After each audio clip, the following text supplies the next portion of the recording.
गुंडरदेही नगरीय निकाय चुनाव के लिए नगर पंचायत अध्यक्ष की दावेदारी का कल नामांकन का आखिरी दिन था। बात करते हैं कल दोनों ही बड़ी पार्टी, बात करते हैं भारतीय जनता पार्टी और कांग्रेस ने, तो दोनों ही पार्टी के उम्मीदवारों ने अपने दल बल और समर्थकों के साथ शक्ति प्रदर्शन करते हुए अपना नामांकन दाखिल किए हैं। बात करें नगर पंचायत गुंडरदेही की, तो वहां पर कांग्रेस से उम्मीदवार के राजू को अपना उम्मीदवार वहां पर बनाया है, जिन्होंने कल शक्ति प्रदर्शन करते हुए नामांकन रैली निकाली और साथ ही साथ अपना नामांकन दाखिल किया है।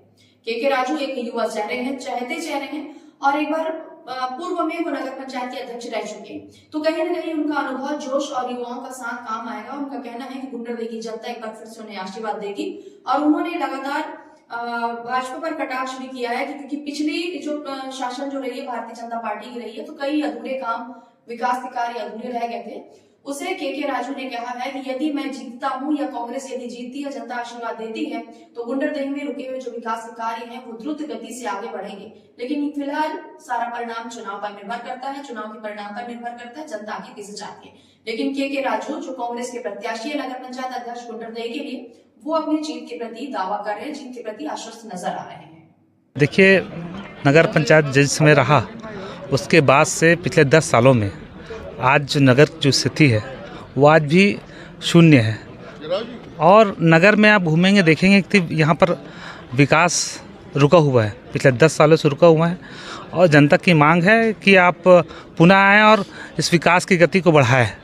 इसीलिए जनता की मांग की कि मैं इस बार चुनाव लड़ूं, तो जनता के लिए ही मैं चुनाव लड़ रहा हूं और विकास के लिए चुनाव लड़ रहा हूं। देखिए, जीरो तो बताएंगे, वो बोलेंगे ही अपने आप को, क्योंकि पिछले 10 सालों से जीरो रहा है। क्योंकि बीजेपी के दो अध्यक्ष बैठे हुए हैं और नगर में भी देख सकते हैं, जाके आप खुद नगर वालों को पूछ सकते हैं। और उनके कार्यकाल में जिस समय वो थे, वो तो इतना भ्रष्ट रहा है कि जनता उसको क्या बोलती है अब तो जनता से पूछिएगा। आज उसके गांव में ऐसी स्थिति है कि वो जब जाते हैं तो वो लोग समझ जाते हैं कि कौन आ गया, भ्रष्टाचारी का एक चलता फूटता पुतला आ गया है। तो ऐसे लोग अगर पुनः खड़े होंगे तो जनता उसको बताएगी कि क्या होना है।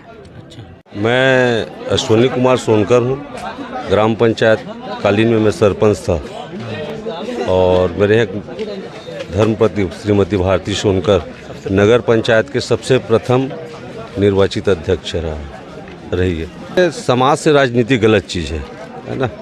मैं नहीं मानता कि समाज से राजनीति होता है ना, और ये उनका व्यक्तिगत मामला है भारतीय जनता पार्टी का। कांग्रेस योग्यता के ऊपर निर्णय लेती है और कांग्रेस ने हमारे प्रत्याशी के राजीव चंद्राकर को योग्य माना, इसलिए उसको टिकट दी गया है। हर गली में 15 वार्ड में आप जाओगे तो गुंडरदेही नगर आज से 10 साल पहले जो था उससे आप 20 साल पीछे चले गए। विकास तो हुआ ही नहीं। विकास बोलते विकास तो चलेगा जब तक ये दुनिया, जब तक विकास चलेगा, चाहे भाजपा रहे चाहे कांग्रेस आए, विकास तो खत्म हो नहीं सकता। आज राजू चंद्राकर अगर निर्वाचित होकर आता है क्या उससे विकास खत्म हो जाएगा क्या? और जो आने वाले के लिए फिर विकास बढ़ेगा, डिमांड बढ़ते ही जाएगा। परंतु विनाशकारी विकास नहीं चाहिए। भारतीय जनता पार्टी विनाशकारी विकास करती है। काम तो पूरा करना ही है ना, नगर की सेवा तो करना ही है। और आपको रिजल्ट भी दे देता हूं मैं इस बाइट के माध्यम से, आपके समाचार के माध्यम से। मैं बहुत स्पष्ट बात करना चाहूँगा गांव के पक्ष में। भारतीय जनता पार्टी ने यहाँ के सबसे बहुल वाली समाज है सोनकर समाज, उसके समाज को उन्होंने सम्मान दिया था, कैंडिडेट तय किया था।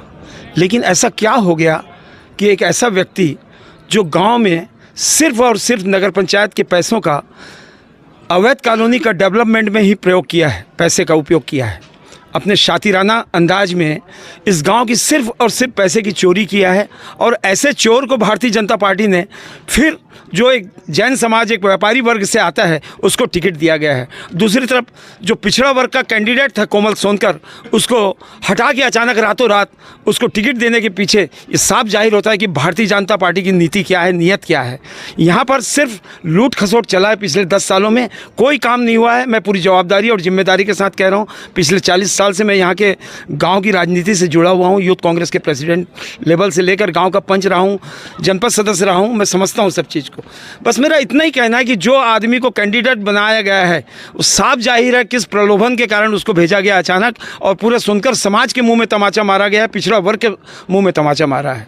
दूसरी तरफ कांग्रेस में हम सब ने मिलकर एक विनम्र और एक इंजीनियर लड़के को, जो बहुत ही होनहार हमारा देश हमारे गांव का भविष्य लड़का है, के राजू चंद्राकर, उसको हम सब ने मिलकर पूरी सहमति के साथ एक हमारे लाडले के राजू को हमने टिकट दिलाया, इस उम्मीद के साथ कि वो आगे चलकर बहुत अच्छा परिणाम देगा और कांग्रेस की हैसियत को और ऊपर ले जाएगा, कांग्रेस की इमेज को ऊपर ले जाएगा। हमें पूरा विश्वास है इस बात का।